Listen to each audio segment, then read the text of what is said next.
अस्सलाम वालेकुम स्टूडेंट।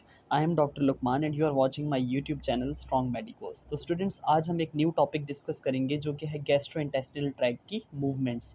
और ये हम स्टार्ट करेंगे ओरल कैविटी और ईसोफेगस। फिर नेक्स्ट लेक्चर में हम गैस्ट्रिक यानी कि स्टमक की और फिर इंटेस्टीन की मूवमेंट्स को डिस्कस करेंगे।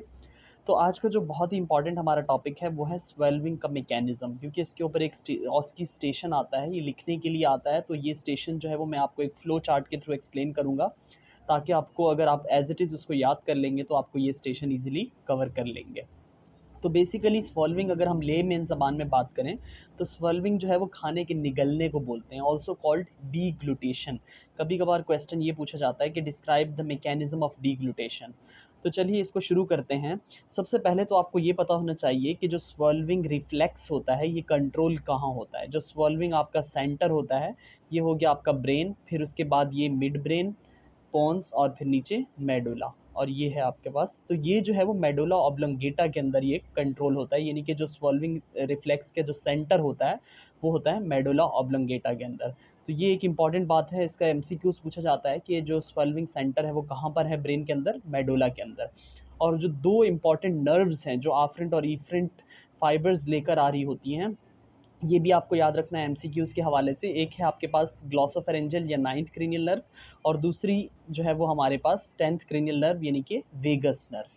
तो ये इंपॉर्टेंट एमसीक्यूज़ थे। तो अगर हम स्वेल्विंग के मैकेनिज़्म की बात करें तो इसके बेसिक 3 कंपोनेंट्स होते हैं। हम एक-एक करके तीनों कंपोनेंट्स को डिस्कस करेंगे और फिर इसोफेजियल मोटिलिटी को डिस्कस करेंगे। लेकिन इससे पहले आपको थोड़ी-सी ओरल कैविटी की एनाटॉमी को समझना पड़ेगा। अगर आप इस डायग्राम में देखें, ये ओरल कैविटी की डायग्राम है। ये आपकी नेज़ल कैविटी है, नोज़, और देन ये लाइट पिंक कलर की ये पूरी की पूरी नेज़ल कैविटी है। ठीक है, ये हार्ड पैलेट है, ये सॉफ्ट पैलेट है, ये जो आपको छोटा सा यूविला और सॉफ्ट पैलेट दिख रहा है। और उसके बाद ये आ जाती है हमारे पास मस्कुलर स्ट्रक्चर टंग।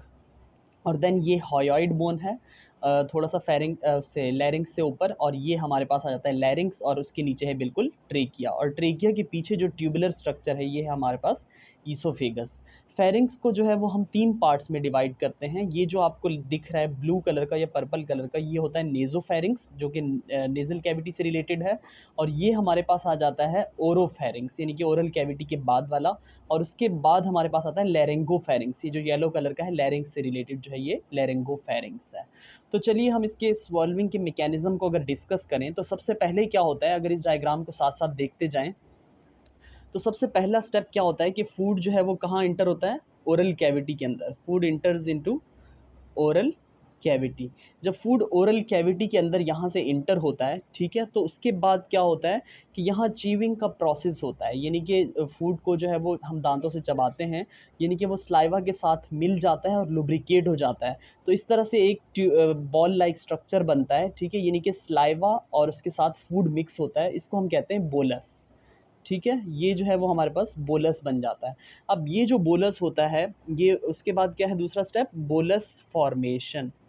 जब बोलस फॉर्म हो जाता है, ये जो बोलस है आपका, अब ये जब फॉर्म यहाँ हो जाता है ओरल कैविटी के अंदर, तो टंग क्या करती है, रोलिंग मूवमेंट्स करती है। तो टंग क्या होती है, एलिवेट करती है, उस जो बोलस होता है उसको ऊपर लेकर जाती है। तो टंग की क्या होती है, एलिवेशन होती है। जब टंग एलिवेट होती है और उसके साथ साथ फिर क्या होता है, और उसको प्रोपेल करती है टंग इनटू फेरिंग्स को, प्रोपेल टू फेरिंग्स, यानी कि ये जो टंग है ये बोलस को प्रोपेल करती है यहाँ से इनटू द फेरिंग्स, ताकि ओरोफेरिंग्स की तरफ फूट जाए। तो ये जो हमारे पास फेज़ गुजर रहा था, ये पूरा का पूरा फेज़ कहलाएगा ओरल फेज़ ऑफ स्वॉल्विंग। ये एक पहला फेज़ है हमारे पास, ओरल फेज़। हमने कहा था 3 कंपोनेंट है, तो पहला कंपोनेंट पूरा हो गया। अब हमारे पास नेक्स्ट कंपोनेंट क्या हो जाएगा, फेरेंजियल फेज़। उसमें क्या होता है कि फूड जो है वो यहाँ से मूव करेगा हमारे पास सॉफ्ट पैलेट की तरफ, ठीक है। अब फूड जो है वो यहाँ से मूव करेगा इनटू सॉफ्ट पैलेट को टच करेगा। ये हमारे पास जो वाइट पोर्शन है बिल्कुल लास्ट का, ये है हमारे पास सॉफ्ट पैलेट। तो यहाँ पर जो है वो सॉफ्ट पैलेट को जब फूड टच करता है तो सॉफ्ट पैलेट क्या होगा, एलिवेट होगा ऊपर की तरफ। जब उठेगा तो ये पूरी की पूरी जो नेज़ोफेरिंग्स है, ये जो ब्लू वाला पार्ट है, इसको क्लोज कर देगा। तो क्या होगा हमारे पास, soft palate elevate, soft palate elevate हुआ। जब सॉफ्ट पैलेट एलिवेट होगा तो नेज़ोफेरिंग्स क्लोज होगा, nasopharynx closes, nasopharynx close हो जाएगा। यहाँ पर तो थोड़ी देर के लिए क्या होता है, रिस्पायरेशन का मैकेनिज्म रुकता है। जब इसके अलावा नेज़ोफेरिंक्स के क्लोज़ के बाद उसी वक़्त सेम टाइम पे, क्योंकि यहाँ पर जो है वो बोलस पहुँच चुका है और उसने क्या किया, एलिवेट कर दिया सॉफ्ट पैलेट को, उसकी वजह से ये नेज़ोफेरिंक्स क्लोज़ हो गया। तो जो यहाँ से एयर नेज़ल कैविटी से आएगी वो बाकी फॉरवर्ड जो आएगी यहाँ से वो बैकवर्ड वापस नोज़ पे चली जाएगी, क्योंकि आगे रास्ता नहीं है, यहाँ ब्लॉक हो जाएगा। उसके बाद क्या होगा कि ये जो एपिग्लॉटिस का स्ट्रक्चर है ये ग्लॉटिस को क्लोज कर देगा, यानी कि लैरिंक्स को क्लोज कर देगा, ताकि फूड जो है वो एयर वे के अंदर ना चला जाए, वो ईसोफेगस के अंदर जाए। तो इसी टाइम साइमल्टेनियसली ब्रीथिंग थोड़ी से टाइम के लिए रुक जाती है, कुछ सेकेंड्स के लिए, क्योंकि यहाँ पर नेजोफेरिंक्स भी क्लोज हो गया और लैरिंक्स का जो ये वाला पार्ट है यानी कि एयर वे भी क्लोज हो गया, क्योंकि जो है वो एपिग्लॉटिस ने पूरा ग्लॉटिस को कवर कर लिया। ठीक है, तो अगला स्टेप है कि epiglottis closes the glottis, epiglottis closes glottis. अब एपिग्लोटिस ने क्लोजेस कर दिया और रिस्पायरेशन स्टॉप हो गई। देन उसके बाद क्या होता है, यहाँ पर जब फूड आ गया, ये भी क्लोज हो गया, ये स्ट्रक्चर भी, तो यहाँ पर फूड जो है वो हमारे पास अपर ईसोफेजल स्फिंक्टर की तरफ आ गया, यानी कि यहाँ पर फिर क्या होगा, अपर ईसोफेजल स्फिंक्टर जो है वो रिलैक्स होगा, यानी कि अब जो है वो ईसोफेगस की तरफ फूड आ रहा है। ठीक है, अब अपर ईसोफेजल स्फिंक्टर जो है वो रिलैक्स होगा। तो ये जो है वो हमारे पास दूसरा फेज़ यहाँ पे या दूसरा स्टेज कंप्लीट हुआ, जिसको हम कह रहे थे फेरेंजियल फेज़। क्योंकि यहाँ पर जो है वो हमारे पास क्या ये जो इनिशियली जब ओरल कैविटी के अंदर थे तो हमारे अपने कंट्रोल में था, जब बोलस फॉर्म में था, लेकिन जब फेरिंग्स को टच करके नेज़ोफेरिंक्स क्लोज हुआ और ये तब जो है वो अब मूवमेंट्स जितनी भी होंगी वो इनवॉलेंटरी होंगी, हमारे कंट्रोल में अब नहीं रहेंगी। उसके बाद क्या होता है कि फूड यहाँ से ईसोफेगस के अंदर अब इंटर हो जाता है। अब जो है वो हमारे पास नेक्स्ट फेज़ आ जाएगा ईसोफेजल फेज़, यानी कि फूड इंटर्स इनटू ईसोफेगस। अब जो ये तो एक ट्यूबुलर स्ट्रक्चर है, ईसोफेगस के अंदर जो है वो फूड अब एंटर हो गया। अब यहाँ ईसोफेगस के अंदर जो है वो पेरिस्टेल्सिस मूवमेंट स्टार्ट हो जाएंगी, पेरिस्टेल्सिस। अब ये पेरिस्टेल्सिस क्या होती है, अगर मैं आपको डायग्रामेटिकली समझाऊं तो ये ईसोफेगस का स्ट्रक्चर है। ठीक है, अब यहाँ पर ये जो है वो, अगर मैं इसको थोड़ा सा ट्यूबुलर स्ट्रक्चर को क्लोज करके दिखाऊं, ये देखिए यहाँ पे क्या हो गया, बोलस जो हमारे पास ऊपर से ओरल कैविटी से आ रहा था। अब क्या होता है कि पेरिस्टेल्सिस की अगर डेफिनेशन जो है वो वाइवा में पूछी जाती है कि peristalsis these are involuntary movements from oral cavity towards the anal region. ठीक है, पूरे जीआईटी के अंदर इनवॉलेंटरी मूवमेंट्स हो रही हैं from the oral cavity towards the anal opening या एनल रीजन, और ये जो है वो along with contractions and relaxations, जो इन इसका प्रॉक्सिमल पार्ट होगा, यानी कि अगर ये बोलस है इसका ये प्रॉक्सिमल पार्ट है, ऊपर का हिस्सा ये कंट्रैक्ट करता है और जो नीचे का हिस्सा होता है इसका ये रिलैक्स होता है। तो इस तरह से ये इनवॉलेंट्री मूवमेंट्स चलती रहती हैं, इनको हम कहते हैं पेरिस्टेल्सिस, और ये कहाँ हो रही हैं, ईसोफेगस के अंदर हो रही हैं। जब इस तरह से ये मूवमेंट्स चलती रहेंगी तो फिर क्या होगा, जब लोअर ईसोफेजल स्फिंक्टर पे आ जाता है ये, वो जो है वो इस तरह से रिलैक्स होगा, जो कि स्टमक के ऊपर होता है, लोअर एसोफेजियल स्फिंक्टर। ठीक है, तो ये जो है वो स्फिंक्टर, ये अगर स्टमक है तो ये जो स्फिंक्टर है ये पूरा का पूरा इस तरह से रिलैक्स हो जाएगा। अब जो है वो बोलस कहाँ आ जाएगा, स्टमक के अंदर आ जाएगा। ये जब रिलैक्स होगा तो फूड जो है वो कहाँ पहुँच जाएगा, स्टमक तक पहुँच जाएगा। अब ये जो पेरिस्टेल्सिस होती है ये दो किस्म की होती है, इसकी दो टाइप्स होती हैं। एक हम कहते हैं कि प्राइमरी जब यहाँ से स्टार्ट हुई ओरल कैविटी के बाद जब ईसोफेगस में फूड आया तो ये प्राइमरी पेरिस्टेल्सिस होंगी, इसकी वजह से जो बोलस है वो मूव कर रहा होता है, प्राइमरी पेरिस्टेल्सिस। दूसरी जो होती है वो होती है सेकेंडरी पेरिस्टेल्सिस। सेकेंडरी पेरिस्टेल्सिस जो है वो बाद में होती है, यानी कि फॉर एग्जांपल अगर ये जो है वो बोलस मूव कर रहा है इस ड्यू टू प्राइमरी पेरिस्टेल्सिस, ठीक है, उसके बाद ये बोलस जो है वो यहाँ तक पहुँच गया, यानी कि लोअर एंड ऑफ ईसोफेगस तक। अब यहाँ पर बोलस नहीं है, फूड नहीं है, लेकिन फिर भी यहाँ कंट्रैक्शंस हो रही हैं, मूवमेंट्स चल रही हैं, तो वो सेकेंडरी पेरिस्टेल्सिस होंगी। वो इसलिए होती हैं ताकि जो बचा कुचा पीछे खाना रह जाता है वो भी जो है वो टुवर्ड्स द स्टमक मूव कर जाए। तो ये दो किस्म की होती है, प्राइमरी पेरिस्टेल्सिस होती है और सेकेंडरी पेरिस्टेल्सिस होती है। ठीक है, एक और इम्पॉर्टेंट चीज़ ये है कि ये जो स्फिंक्टर हमने कहा था, लोअर एसोफेजियल स्फिंक्टर, ये रिलैक्स किस चीज़ से होता है, यहाँ भी वेगस नर्व की सप्लाई होती है। एक हमने पीछे ही एक न्यूरोक्राइन हार्मोन डिस्कस किया था जिसको हम कह रहे थे VIP। मैंने कहा था कि ये स्फिंक्टर्स की रिलैक्सेशन के लिए इंपॉर्टेंट होता है। वेजो एक्टिव इंटेस्टिनल पेप्टाइड, ये यहाँ इसोफेगस जो आपकी वेगल नर्व है उसके बिल्कुल टर्मिनल पॉइंट से ये रिलीज़ होता है, और ये जो है वो इसको लोअर एंड ऑफ इसोफेगस यानी कि लोअर एसोफेजियल स्फिंक्टर को रिलैक्स कर देता है, तो फूड जो है वो स्टमक तक पहुँच जाता है। ठीक है, तो ये एक ओरल फेज़ हो गया, फिर उसके बाद ये फेरेंजियल फेज़ हो गया, और ये लास्ट जो है वो हमारे पास ईसोफेजियल स्टेज हो गया। तो ये 3 स्टेजेस होते हैं। ये आप अगर इसी तरह से फ्लो चार्ट में इसको याद कर लेंगे तो बहुत ईज़ी हो जाएगा, आपका ये स्टेशन ईज़िली कवर हो जाएगा।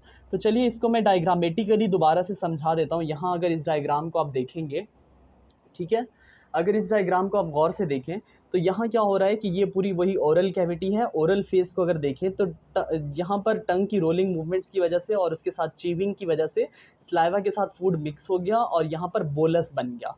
ये बोलस जो है वो क्या करेगा, जब सॉफ्ट पैलेट के पास से गुजरेगा, ठीक है, जब ये सॉफ्ट पैलेट के पास से गुजरता है ये ग्रीन वाला बोलस, ठीक है, तो क्या होगा यहाँ पर, ये इसको क्लोज करवाएगा, यानी कि जो सॉफ्ट पैलेट है एलिवेट होगा और ये क्लोज कर देगा नेजोफेरिंग्स को। जब यहाँ पर दूसरे स्टेप में नेजोफेरिंग्स क्लोज हो रहा है क्योंकि बोलस आगे मूव कर गया है, यानी कि फेरेंजियल फेस को, दूसरे फेस को अगर देखें तो इसमें जो है वो आपका नेजोफेरिंग्स क्लोज हो गया और उसके साथ साथ ये एपिग्लोटिस था, ये ग्लोटिस था।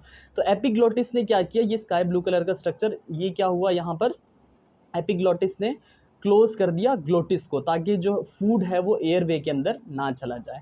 अब यहाँ पर क्या हुआ, अपर इसोफेजियल स्फिंक्टर ओपन हो गया। ये है हमारे पास फेरेंजियल फेस, ये जिसके अंदर क्या हो रही है, यहाँ अब इनवॉलेंट्री मूवमेंट्स हैं, इनिशियली वॉलेंट्री मूवमेंट्स थी। अब यहाँ क्या है, हमारे कंट्रोल में अब चीज़ें नहीं हैं। अब जितनी भी मूवमेंट और जितनी भी चीज़ें होंगी रिफ्लेक्सेस, वो सारे इनवॉलेंट्री होंगे। यानी कि यहाँ पर क्या हो रहा है, अब नेजोफेरिंग्स क्लोज हो गया आपका और उसके साथ साथ ट्रेकिया के ऊपर एक कवर आ गया, वो क्लोज हो गया। और यहाँ पर एलिवेट होता है हायोइड मसल्स वगैरह, जो यहाँ पर लेरेंजल मसल होते हैं ये कंस्ट्रिक्ट करते हैं। तो ये जो है वो आपका लैरिंग्स जो है वो अपवर्ड और आउटवर्ड यानी कि एंटीरियरली मूव करता है। इसका आसान तरीका ये है ताकि क्या हो, फूड इसके अंदर ना जाए। इसका आसान तरीका ये है कि आप खुद थूक निगल के देख लें अपनी, तो आपको पता चलेगा कि ये जो है वो आपका ये जो स्ट्रक्चर है लैरिंग्स, ये थोड़ा सा आगे की तरफ मूव करेगा जब आप अपनी थूक निगल के देखेंगे। ठीक है, तो ये फेरेंजियल फेज हो गया कि जो आप बोलस था वो अपर पार्ट ऑफ ईसोफेगस में इंटर हो गया।